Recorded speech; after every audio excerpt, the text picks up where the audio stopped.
Kabi-kabilang aksidente po sa ilang lugar sa bansa.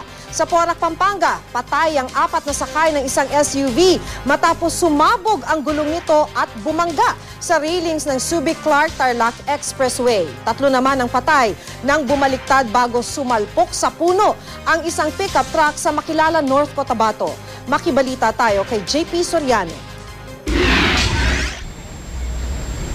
Parang nayupinglatan ang itsura ng pickup truck na ito matapos maaksidente sa highway sa Barangay Malasila, Makilala, North Cotabato.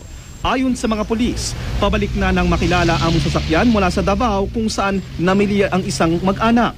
Sa pagmamadali umano ng driver, napunta ang sasakyan sa shoulder ng kalsada. Nang tangkain ng driver na bumalik sa sementadong kalsada, nagpagewang-gewang ang pickup hanggang tuluyang nawala ng kontrol. Makailang ulit bumaliktad ang sasakyan bago sumalpok sa puno. Nagmamadali sila pag-uwi, baka meron manggong ikuan.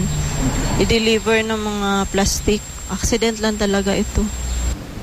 Patay ang 3 sa mga sakay ng pickup truck.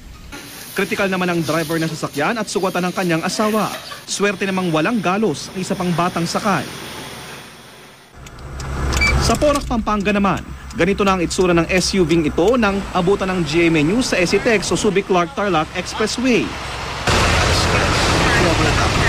Sumabog po yung kanyang hulingang kanan po.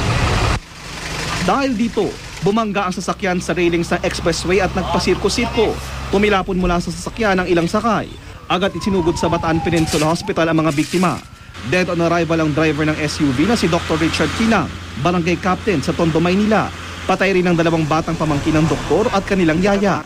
Sugatan naman ang asawa ni Kilang, 2 niyang anak at isa pang pamangkin. Dadala raw sana sa isang seminar sa isang beach sa Zambales ang mga biktima. Punong abala raw sa naturang seminar ang nasawing barangay captain.